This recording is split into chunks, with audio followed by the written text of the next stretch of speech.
तिरुपति बालाजी दर्शन करने के बाद अब हम जा रहे हैं माँ पद्मावती के दर्शन करने, जो कि तिरुपति बालाजी की पत्नी है और माँ लक्ष्मी का अवतार है। अगर आपको जल्दी से दर्शन करने हैं तो 200 रुपए के टिकट लेने पर आधे पौने घंटे में माँ पद्मावती के अच्छे से दर्शन हो जाते हैं। तो यहाँ पर दर्शन करने के बाद एक इतना बड़ा तो लड्डू मिलता है जैसे तिरुपति बालाजी में मिलता है, और उसके बाद मुझे गजरा भी मिला। तो ये कुंदा जैस्मिन का है, जो कि विष्णु भगवान और लक्ष्मी मैया का प्रिय है, उन्हें ऑफर किया जाता है। तो गजरे को बालों में सेट करके अब हम चलते हैं तमिलनाडु की ओर। नेशनल हाईवे में जो दोनों साइड व्यूज देखने को मिलते हैं ना, बहुत ज्यादा सुंदर है। नागरी हिल्स में इस तरह के जो रॉक्स का ये डिजाइन है, एक के ऊपर एक खड़े हो रखे, ये तो ऐसे लगते हैं जैसे कि स्तंभ हो, किसी महल के स्तंभ रहे हो कभी। तो बहुत ज्यादा ये यूनिक है, बहुत ज्यादा सुंदर लगे हमें। साउथ इंडिया में थोड़ा जो फूड है वो स्पाइसी पसंद करते हैं, खड़े मसाले भी काफी यूज करते हैं। तो यहाँ पर मैंने नॉर्थ इंडिया का फूड काफी ज्यादा मिस किया। तो तमिलनाडु की तरफ जाते हुए ना हमें यहाँ पर मिला एक ऐश्वर्य भवन, और वहाँ पर में प्रॉपर मतलब वहाँ नॉर्थ इंडियन फूड मिला, क्योंकि यहाँ पे ना 15-20 बिहारी लोग हैं, तो प्रॉपर वो नॉर्थ इंडिया का टच आ गया था। तो कभी अगर आपका भी ये रूट हो ना तो यहाँ पे ट्राई जरूर करके जाना। और ये तो ना हमने फर्स्ट टाइम देखा, तो बहुत अच्छा और यूनिक कॉन्सेप्ट है ये कि टेबल पर ही इंडक्शन फिट है,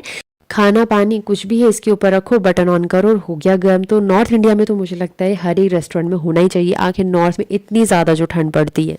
तो फाइनली हम पहुंच चुके हैं तिरुचिरापल्ली शहर के श्रीरंगम आइलैंड में, जहां पर भगवान श्री रंगनाथ जी का टेम्पल है। अभी तक साउथ यात्रा में जो भी हम मंदिरों के दर्शन करते आ रहे हैं वे सभी 108 दिव्य देशम के मंदिर हैं, जो कि 12 अल्डवार संतों द्वारा पूजे जाने वाले भगवान विष्णु के सेक्रेट प्लेसेस है। इसमें जो बद्रीनाथ उत्तराखंड में है, द्वारिकाधीश गुजरात में, ये सभी इंक्लूड है। और इन 108 दिव्य देशम में से सबसे पहला महत्वपूर्ण जो मंदिर है वो श्री रंगनाथ स्वामी टेम्पल ही है। और ये जो आप देख रहे हैं प्रवेश द्वार है, यहाँ पर को गोपुरम कहा जाता है, और ये है इन गोपुरम का राजा गोपुरम, जिसकी हाइट 239.5 फीट तक बताई जाती है, और ये दुनिया का सबसे बड़ा टेम्पल टावर है। श्री रंगनाथ स्वामी टेम्पल से सिर्फ 3 किलोमीटर की दूरी पर है कावेरी नदी। तो क्योंकि हमारी तबीयत इतनी ज़्यादा ठीक नहीं थी तो इसलिए हमने यहाँ पर पंच स्नान किया। वाकई यहाँ पर कावेरी नदी बहुत ज़्यादा मतलब अपने पूरे सुंदर रूप में है, बहुत ज़्यादा पानी है यहाँ पर, और बहुत सारी यहाँ पर मछलियाँ भी थी जिनके साथ बच्चे बहुत ज़्यादा खेल रहे थे, उनको पकड़ने की कोशिश कर रहे थे, लेकिन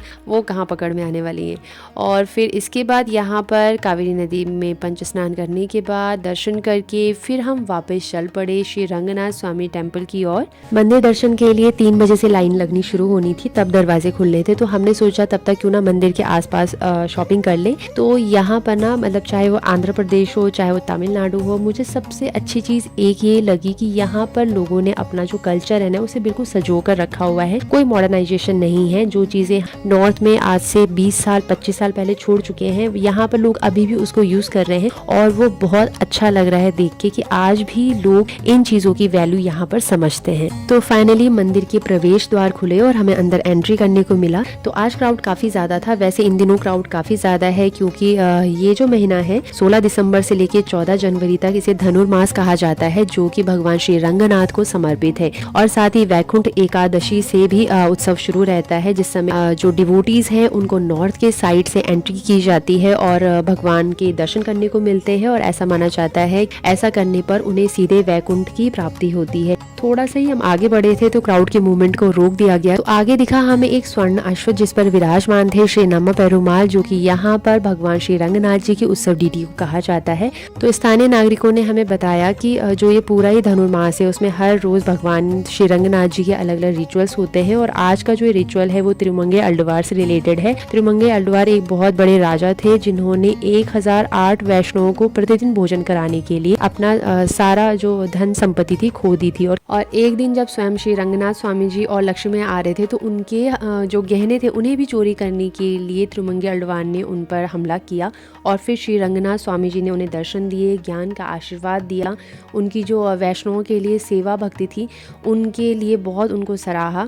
तो इस प्रकार वे एक बहुत बड़े संत बने। तो ये जो सारा ही रिचुअल है इसी चीज़ पर बेस्ड है। तो 5 घंटे के इंतजार के बाद फाइनली गर्भगृह के काफ़ी पास हम पहुंच चुके हैं, और बस अब कुछ ही और देर है और हमें दर्शन करने को मिलेंगे श्री रंगनाथ जी के, जो कि अनंत शेष पर शयन मुद्रा में विराजमान है। यह मंदिर भूलोक का वैकुंठ कहलाता है, क्योंकि श्री रंगनाथ जी के विग्रह की पूजा स्वयं ब्रह्मा जी करते थे और इक्ष्वाकु के कहने के बाद उन्होंने पूरे विमान सहित श्री रंगनाथ जी के विग्रह को उन्हें अयोध्या ले जाने के लिए सौंप दिया। और उसके बाद इक्ष्वाकु वंश के जितने भी राजा रहे हैं, दशरथ महाराज से लेकर श्री रामचंद्र जी ने भी इनकी पूजा की है।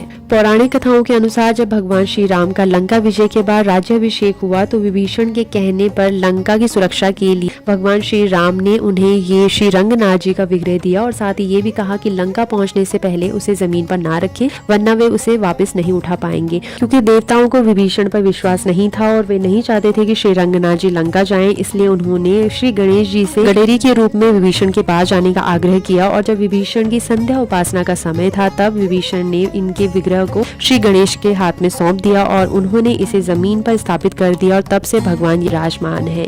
भगवान और देवी देवताओं की पेंटिंग्स को कलर करने के लिए नेचुरल कलर्स का उपयोग किया गया है। मंदिर परिसर में श्रीपाद रामानुजाचार्य, जो कि श्री संप्रदाय के एक महान आचार्य हैं, उनका शरीर पिछले 1000 सालों से ममीकृत करके संरक्षित किया गया है और उनके शरीर को संरक्षित करने के लिए किसी भी केमिकल का उपयोग नहीं किया गया है। उस पर हल्दी और अन्य जड़ी बूटियों का उपयोग करके उसे संरक्षित किया गया है। श्री रंगनाथ जी का मंदिर द्रविड़ वास्तुकला शैली का सबसे अच्छा एग्जाम्पल माना जाता है। अगर आप भी श्रीरंगम आने की सोच रहे हैं तो कम से कम 2 से 3 दिन का प्लान करके आए, तभी आप श्री रंगनाथ जी के और उनके मंदिर के दर्शन अच्छे से कर सकते हैं। तो श्री रंगनाथ जी के दर्शन करने के बाद हमारी साउथ यात्रा यहीं पर समाप्त होती है।